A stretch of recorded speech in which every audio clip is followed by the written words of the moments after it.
갈라디아서 말씀, 자유에 관한 말씀을 방금 읽었습니다. 갈라디아서에 분명한 배경이 있었습니다. 사도 바울이 힘써서 오늘날의 터키, 튀르키예 중부지방 그 고원, 그곳이 갈라디아 지방입니다. 아주 넓은 지역이겠죠. 거기 보면은 이제 그 이미지를 찾아보시면은 바위로 된 버섯같이 생긴 그런 그 지형이 넓게 막 펼쳐진 곳이 있어요. 보신 적이 있을 겁니다. 그런 지역이 갈라디아 지역입니다.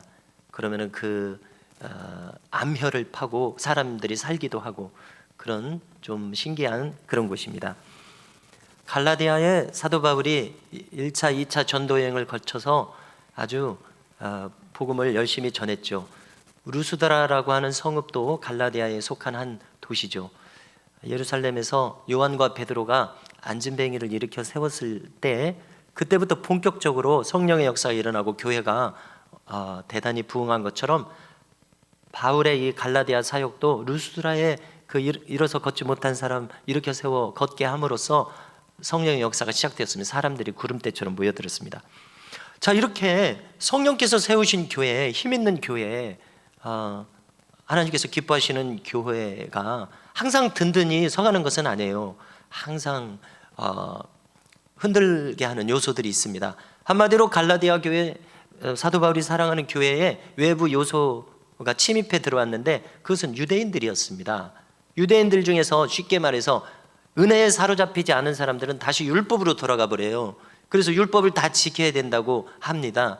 자, 율법의 뜻과 정신은 하나님 사랑, 이웃 사랑입니다. 우리는 그 기초를 붙들고 있으면 되는데요. 우리 오늘날의 한국 교회에서 구약의 율법 다 막 신경 쓰면서 지킬 수 있습니까? 못 지키죠. 막 귓볼, 엄지손가락, 엄지발가락에 피 묻혀가지고 정결케 하고 이런 거 안 하잖아요. 그 의미를 살려서 그렇게 기도할 수 있지만 보혈을 묻힙니다 이렇게 기도할 수 있지만 그렇게 실제로 안 한단 말이에요. 그러니까 율법의 짐을 자꾸 지우는 거예요. 그러니까 사도 바울이니까 너무나 답답한 거예요. 하나님의 은혜의 역사로 세워진 교회인데 자꾸 율법을 지키라고 하고 율법을 지켜야 구원받는다고 하고 하니까 사람들이 다 자꾸 속박되는 거예요. 자유가 없어지는 거예요. 그러니까 방금 한 말씀을 한 겁니다. 다시 한번 보여주시겠습니까? 그리스도께서 우리를 자유롭게 하려고 자유를 주셨으니 그러므로 굳건하게 서서 다시는 종의 멍에를 매지 말라. 율법주의에 사로잡히지 말라는 겁니다. 우리가 철로역 정도 한 5, 6년 전에 그 애니메이션 영화가 나왔었잖아요. 그래서 또 봤습니다. 궁금해서 저희 집사람도 보고 애들도 보여주고 또 2번, 3번도 보고 봤더니 거기 중요한 요소 중에 율법의 산이 있어요. 그래서 이 크리스찬이 기독도 율법의 산을 막 오르려고 하는데 오를 수가 있나요? 막 거기서 떨어지고 막 고생을 많이 하죠. 그래서 은혜를 다시 깨닫는 그런 것이 있는데 오늘 내용이 딱 그것입니다. 하나님의 은혜에 머물러 있어야 우리가 자유가 임한다는 거예요. 어디에도 속박되지 말라는 것입니다. 요점을 말씀드리겠습니다. 하나님께 속박되면 자유가 임합니다. 율법에 속박되고 마귀에 속박되고 세상에 속박되면 결박됩니다. 자유가 없어집니다. 그래서 지금 제목을 노예 의지론이라고 했잖아요. 조금 생소하고 그렇게 일상적으로 사용하는 말은 아닌데 여러 가지 번역하는 표현이 있습니다만 아무튼 하나 택한다면 노예 의지론이에요.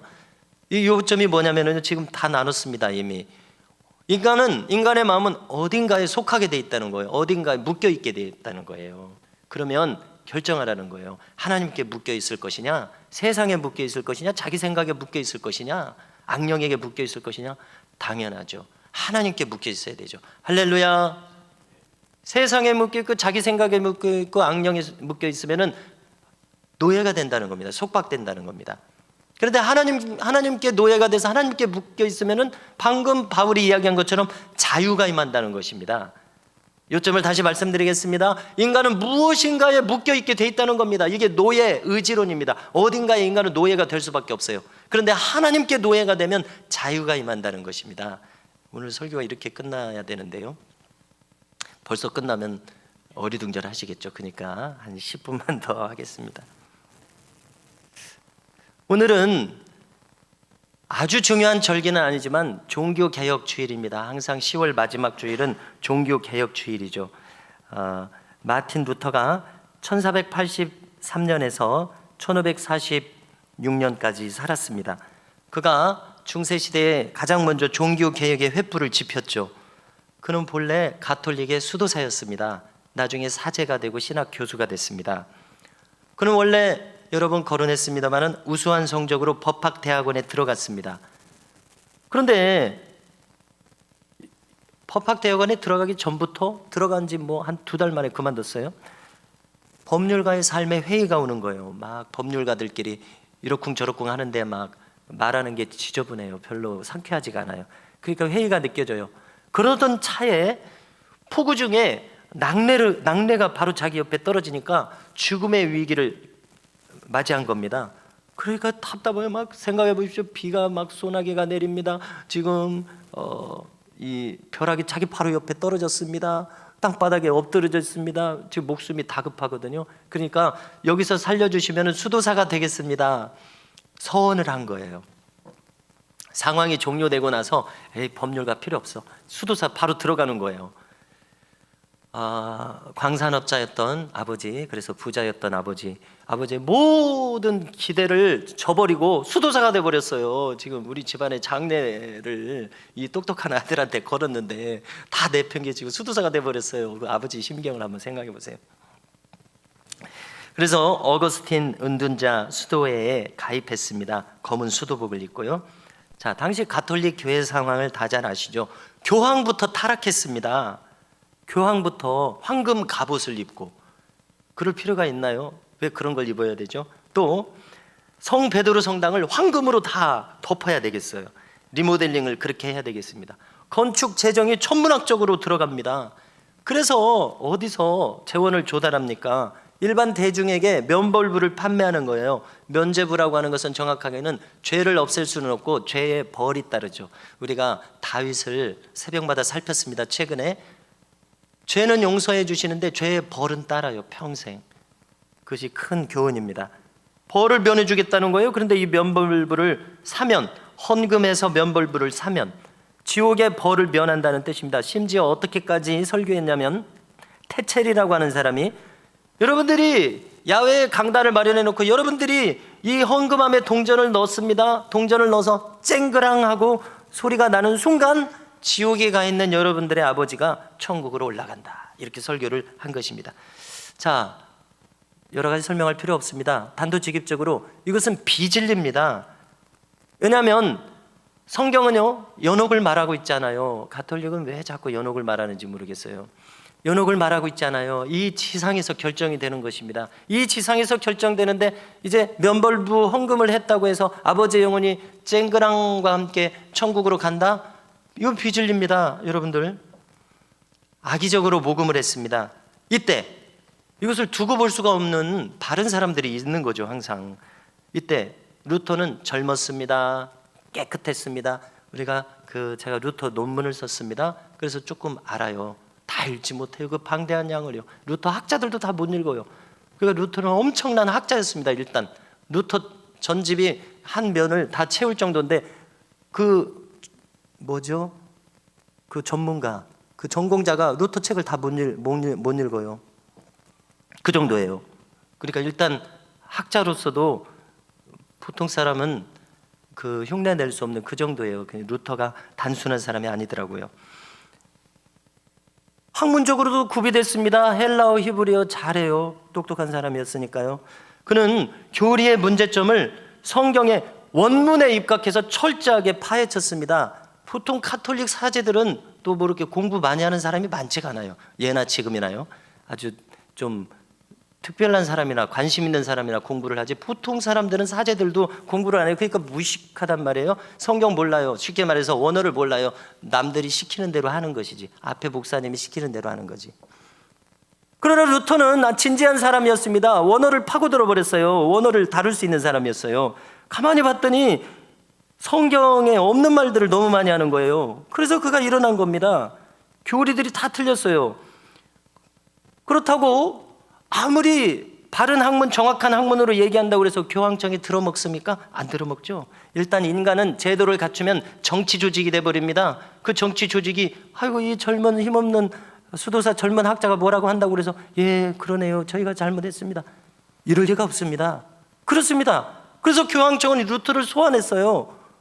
가톨릭의 지금 모든 규칙과 법을 얘가 어기고 있거든요. 불러다가 보름소라는 국회에서 청문회를 했습니다.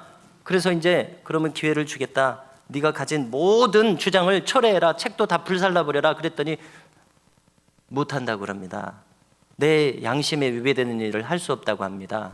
하나님 앞에서 성경 앞에서 하나님 앞에서 거리끼는 일을 할 수 없다고 합니다. 정말 대단하죠. 그래? 그럼 너는 파문, 너는 이제 체포됩니다. 감옥에 이제 가둘 참이에요.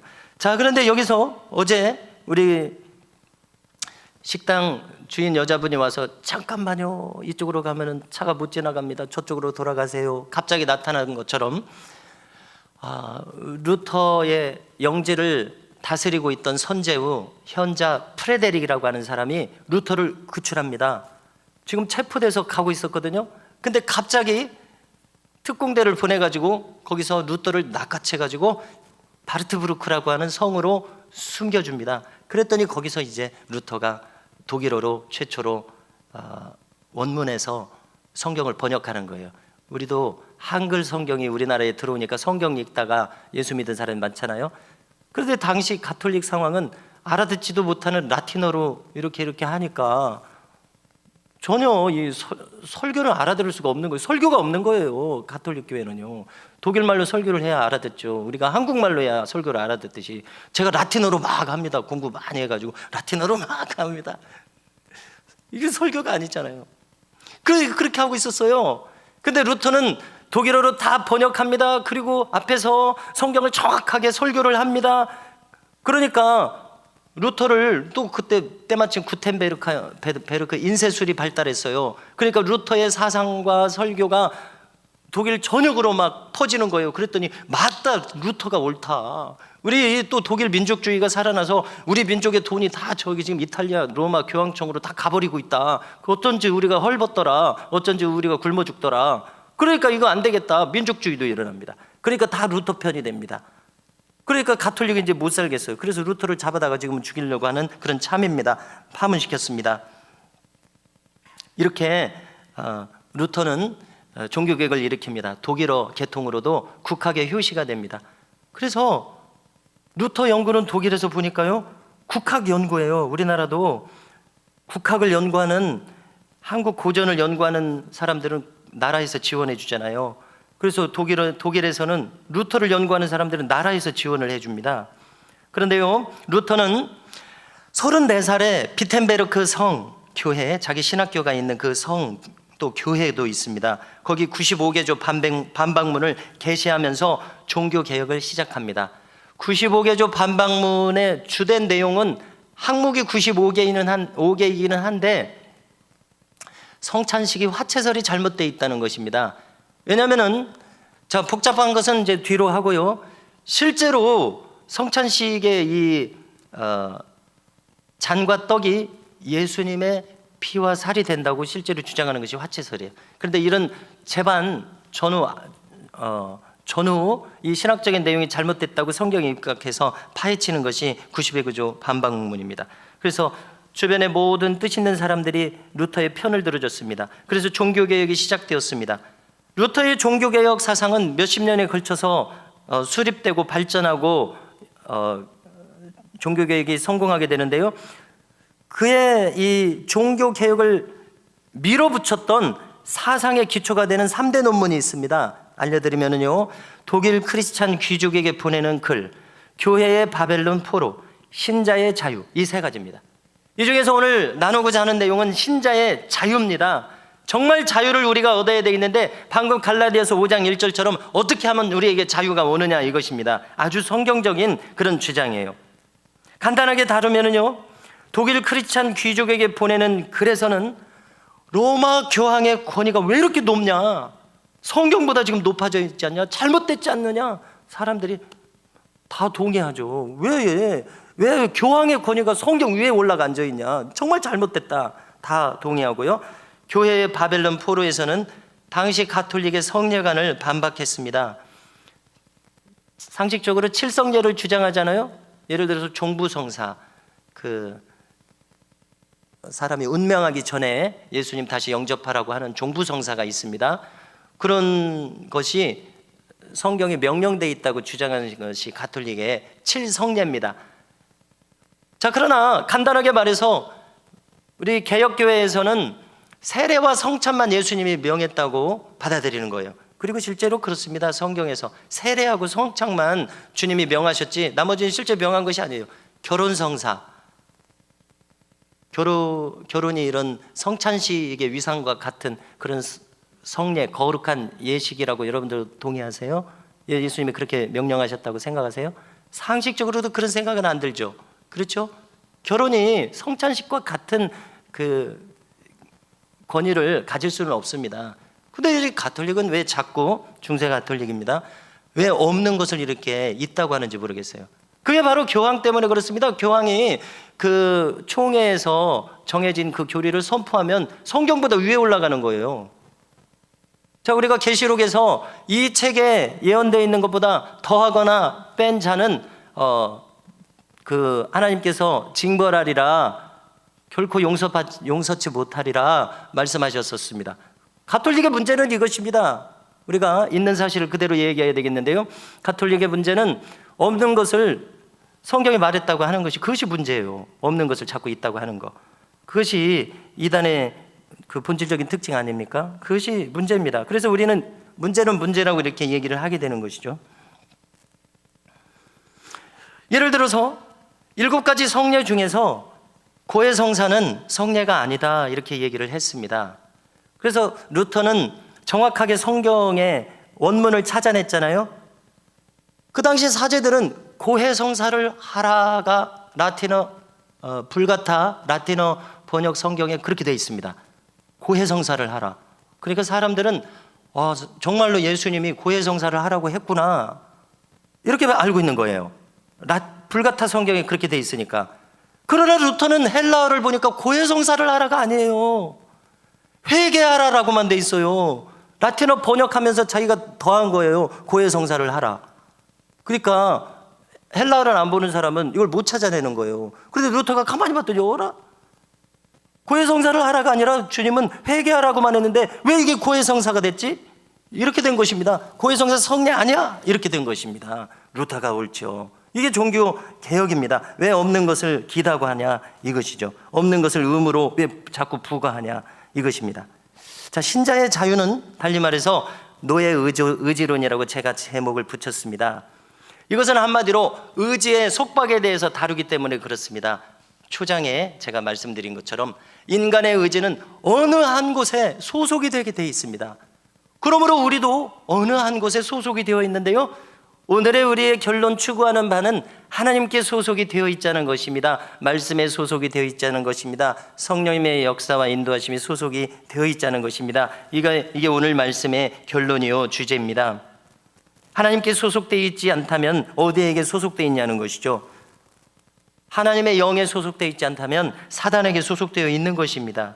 사단은 이미 갈 곳이 정해진 존재죠. 영원토록 멸망하기로 예비된 존재입니다. 그런데 이 인간이 하나님 아닌 다른 곳에 속했다면 그것은 사단에게 속해 있다는 것이 우리가 요한복음 6장 7장에서 유대인들과 대화하는 예수님의 말씀에서도 그대로 나타납니다. 자, 지나간 한국교회의 역사는 대단히 짧은 100년입니다. 그런데 이 짧은 시간 동안에 사단에게 속했던 수많은 사람들이 하나님께로 돌아온 역사가 가득가득 보고되고 있습니다. 몇 가지 사례를 살펴보려고 하는데요, 아줌마 전도왕 그리고라는 책이 있습니다. 김이나라는 분이 기록한 책인데요, 자신이 두루두루 전도한 경험을 적어줍니다. 자, 그가 전도하는 중에 동네에 젊은 세댁을 전도를 했습니다. 자, 그런데 뭔 일이 있었냐면 이 세댁이 자꾸 고충을 토로하는 거예요. 믿기 전에 전도하러 다니니까 만나서 뭐라고 얘기를 하냐면, 자기가 결혼하면서 박제된 거북이를 선물로 받았습니다. 선물로 받았는데 그 의미는 뭐냐면은 이 박제된 거북이가 재물복을 준다는 거예요. 또 오래 살게 해준다는 거예요. 그런 것을 가져다주는 이제 부적이라고 해서 기쁜 마음으로 받았어요. 거실에 장식용으로 이렇게 놔뒀습니다. 자, 그런데 하루는 점심 때 소파에 이렇게 앉아가지고 느긋하게 쉬고 있는데 거북이하고 눈을 마주친 거예요. 그런데 거북이 눈에서 빨간 찌르는 눈빛이 자기하고 마주친 겁니다. 그래서 섬찟하게 된 거예요. 그런데 놀란 거예요. 그래서 그날부터는 뭔가 빨간색을 보면 섬찟한 마음이 드는 거예요. 그래서 이 빨간색에 요즘 말로 트라우마가 생겼습니다. 그래서 이 증세가 그냥 우리는 듣고 웃을 수 있지만은 고춧가루를 봐도 가슴이 놀랍니다. 김치를 봐도 토마토를 봐도 이렇게 빨간색의 모든 물건을 모조리 피하게 됩니다. 그래서 그 집에는 뭔가 성경의 역사, 성령의 역사가 아니라 부적에 의해서 마귀가 실제로 역사하고 있는 그런 집이 됐고 그런 사람이 되었습니다. 그 후로 이 전도하는 이분 누굽니까? 김이나 씨 이분이 그 집에 들려서 복음을 자세히 설명해 줍니다. 예배를 드려야 한다고 이야기를 합니다. 그래서 예배를 조금씩 드리기 시작하는 거예요. 그러고 났더니 교회에 이제 출석하게 됐습니다. 그리고 나서 시간이 좀 지나자 놀랍게도 빨간색을 두려워하는 이 마음의 병이 씻은 듯이 나았습니다. 그도 그럴 것이 우리는 주님의 보혈이 빨간색이잖아요. 이 주님의 보혈에 의해서 부정적인 의미의 빨간색이 아마 덮여진 것 같아요. 제 추측입니다. 그렇습니다. 빨간색을 두려워하는 마음의 병이 나았습니다. 자기도 모르는 사이에 이 빨간색의 두려움에 완전히 종속되어 있었던 것입니다. 본질적으로는 사탄의 장난에 넘어간 것이죠. 사탄에게 결박되어 있는 어처구니 없는 상태로 들어갔던 것입니다. 자, 이것을 조금 전에 제가 노예의지론이라고 설명을 하고 그 일면을 나눈 것입니다. 자, 그 다음에 하나 더 나누겠습니다. 이계선 목사님이라는 분이 계십니다. 그분은 80년대, 90년대 목회를 했던 분인데요. 미국의 퀸즈 평화교회를 섬기셨던 분입니다. 그분의 책에서 나오는 내용인데요. 80년대 그분은 교회마다 부흥회를 다니면서 영적인 체험을 많이 했던 것을 읽을 수가 있습니다. 자, 한 가지 사례입니다. 서평택 근처에 안중리가 있습니다. 제가 이제 미군 부대에 있었다고 하지 않았습니까? 거기 이제 카투사 훈련소가 거기 있어서 제가 이름이 익숙합니다. 안중리 근처에 기름리 교회라는 곳이 있습니다. 자, 그 동네의 형상은 용의 말하자면 엉덩이 부분 같은 그런 느낌을 주는 그 마을의 그 형상이 그렇게 되어 있었습니다. 자, 이 이계선 목사라는 분이 부흥회를 했습니다. 토요일 아침이 됐습니다. 어떤 권사님이 식사 대접을 하시겠다고 그래서 그 집에 갔습니다. 갔는데 그 집은 어떤 분위기의 집이었냐면요, 그 집 앞에 아름드리 나무가 있었습니다. 마치 장승처럼 있었습니다. 그래서 사람들은 이게 귀신나무라고 얘기를 하는 것입니다. 그리고 그 교회를 담임하는 김아무개 목사님은 이 장승 같은 나무를 보고 나서 여자 귀신의 꿈을 꿨었다는 것입니다. 그래서 이것을 베어버리려다가 이 동네 사람들이 하도 이 마을의 수호신이라고 하고 무당들이 여기 와서 구슬하고 하니까 이것을 못 베게 하는 거예요. 그런데 이 식사를 하러 오신 부흥사 목사님이 바로 이 나무 때문에 권사님 집에 하나님께서 주시는 복이 막혀 있게 됐다, 이렇게 얘기를 하는 겁니다. 자, 이렇게 얘기를 하니까 권사님 남편이 처음에는 반대를 하다가 정말 그렇구나, 이 말씀이 일리 있다고 생각돼서 그러면 나무를 베지 말라고 했다가 이제 베라고 허락을 한 것입니다. 그래서 이 담임 목사인 김 목사님이 용기를 얻어가지고 그 청년회를 이 나무를 베려는 청년을 10명을 결성을 한 것입니다. 그래서 이제 베러 왔어요. 베러 왔는데 톱질 착수가 쉽지가 않은 거예요. 왜냐하면은 톱질을 하려고 하면은 즉시로 설사가 나고, 또 어떤 청년은 머리가 아프고, 어떤 청년은 또 집에 큰일 났다고 불러러 오고, 이렇게 해서 이 나무를 벨 수가 없는 거예요. 자, 그래서 어떻게 되었느냐, 이 담임 목사인 김 목사님이 작심을 하고 한나절 동안 이 나무를 벤 겁니다. 그래서 이 큰 아름드리 나무를 실제로 베어서 쓰러뜨렸습니다. 자, 이렇게 해서 문제가 해결됐을 것 같지 않습니까? 그런데 여기 참 신기한 놀랄만한 일이 생깁니다. 뭐냐면 이 김 목사님이 멀쩡한 분이었는데 봉어리가 돼버리는 거예요. 나무를 벤 다음부터 봉어리가 되는 거예요. 그래서 마을 사람들이 수군거리는 겁니다. 정말 이 나무에 깃들어 있던 악신이 지금 역사를 했다고, 벌을 받았다고 막 수군거리는 거예요. 근데 목사님도 너무나 놀래가지고 그렇게 전전긍긍하고 있다가 주일을 맞이했습니다. 주일을 맞이해서 이제 예배를 드려야 되는데 그 목사님의 마음이 이런 마음이었습니다.